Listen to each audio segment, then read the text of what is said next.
చేయడం జరిగింది. ఎందుకంటే చాలామంది కూడా ఎక్కడికో గ్రౌండ్ కోసం అని చెప్పేసి ఎక్కడనో ఆడుకోవడానికి వాళ్ళు వెళ్తున్నారు. ఆ సమయంలో కూడా ఇక్కడ సంస్కార్ ప్లాన్ ఇంటర్నేషనల్ అప్పుడు పీడీ ప్రాజెక్ట్ డైరెక్టర్ రమేష్ చంద్ర బెనర్జీ గారి ఆధ్వర్యంలో అప్పుడు కొనసాగుతుంది. అతన్ని కూడా 1998లో చీఫ్ గెస్ట్గా మేము పిలిపించి ఇక్కడ ఉన్నటువంటి సమస్యలు కూడా వారికి వివరిస్తే అతను కూడా మేము ప్లాన్ ద్వారా మీరు ఏదైతే స్థలాన్ని ఇస్తారో ఆ స్థలాన్ని చూపిస్తే నేను మీ స్టేడియంకు మినీ స్టేడియంకి ఎంత ఖర్చు అయితే అవుతుందో దాన్ని నేను ఏర్పాటు చేయడానికి ముందుకు వస్తా అని చెప్పి ఆ రోజు మాకు మాట ఇవ్వడం జరిగింది. కానీ ఇక్కడ ఉన్నటువంటి పరిస్థితుల ప్రభావము మరి పెద్ద మనుషులు ఉన్నటువంటి వాళ్ళ అనేక్యత వల్లనో కానీ మేము చేసిన కృషి ఆ స్థలాన్ని చూపించలేక అంతటితోనే అక్కడ ఆట స్థలము ఆగిపోవడం జరిగింది.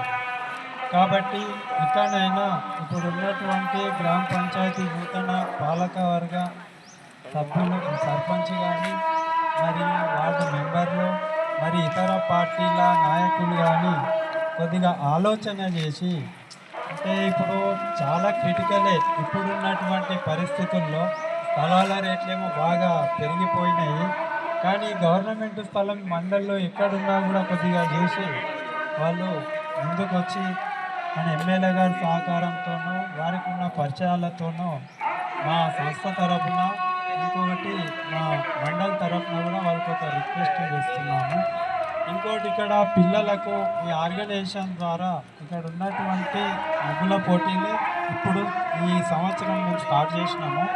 ఇంకా ఇంతటితోనే కాకుండా ముందు కూడా మరెన్నో కార్యక్రమాలు కూడా చేయాలని మేము ఆలోచన చేస్తున్నాము. ఇంతటితో ఆగకుండా ఇంకా కార్యక్రమాలు చేస్తామని చెప్పేసి ఈ సభాముఖంగా కూడా మీకు తెలియజేస్తున్నాము.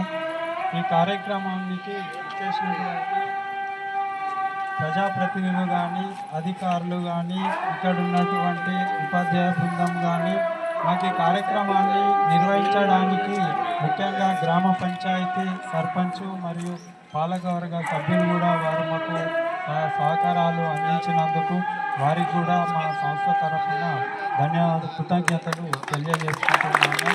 అలాగే ఇక్కడ స్కూలు కమ్యూనిటీ కానీ మరియు టీచర్స్ కానీ ఈ కార్యక్రమాన్ని నిర్వహించేందుకు మాకు సహకరించినందుకు వారికి కూడా ధన్యవాదాలు తెలియజేస్తూ లీడర్స్ అందరికీ ఇటువైపున్న అందరికీ నా యొక్క నమస్కారములు. విద్యార్థినులకు ముఖ్యంగా నిజంగా చాలా అద్భుతంగా వేశారు. ఇంతకుముందు మేడం తహసీల్దార్ గారు చెప్పినట్టుగా అలాగే సర్పంచ్ గారు చెప్పినట్టుగా మీరు తక్కువ టైంలో అంత గొప్పగా అవగాహన చేసుకొని రోడ్డు భద్రత మీద ఉంటున్నారు. ఎందుకంటే పొద్దున్న లేచినప్పటి నుంచి సాయంత్రం వరకు మనం ఏ రోజు మార్నింగ్ లేచి చూసినా, పేపర్లో చూసినా, యూట్యూబ్లో చూసినా, ఎక్కడ చూసినా ఏమవుతున్నాయి ప్రమాదాలు, రోడ్డు ప్రమాదాలు చాలా జరుగుతున్నాయి కదా. ఎందుకంటే ఏ మనిషి కూడా రోడ్డుతోని వాహనంతోని కంటే రోజు గడవదు. ఎవరికైనా, మీకైనా, మీ తల్లిదండ్రులకైనా, మాకైనా, ఎవరికైనా కూడా ఏమవుతున్నది, మనం చేసే తప్పొప్పుల వల్ల ట్రాన్స్పోర్టేషన్లో ప్రమాదాలు, రోడ్డు ప్రమాదాలు చాలా జరుగుతున్నాయి. మన రాష్ట్రంలో చూసుకున్నట్టయితే రోజుకు 20 మంది చనిపోతున్నారు రోడ్డు ప్రమాదాలు. మరి దేశంలో గంటకి 20 మంది. లెక్కేస్తే ఎంత వస్తుందో తెలుసా? గంటకి 20 మంది మన దేశంలో అంటే సంవత్సరానికి 5 రెట్లు, అంతకు 5 రెట్లు గాయపడుతుంది. అంటే కాలు పోయి, చెయ్యి పోయి పర్మనెంట్ డిజేబుల్డ్గా ఉంటున్నారు. దీనివల్ల కుటుంబానికి ఎంత భారం అవుతుంది మనం ఊహించగలం.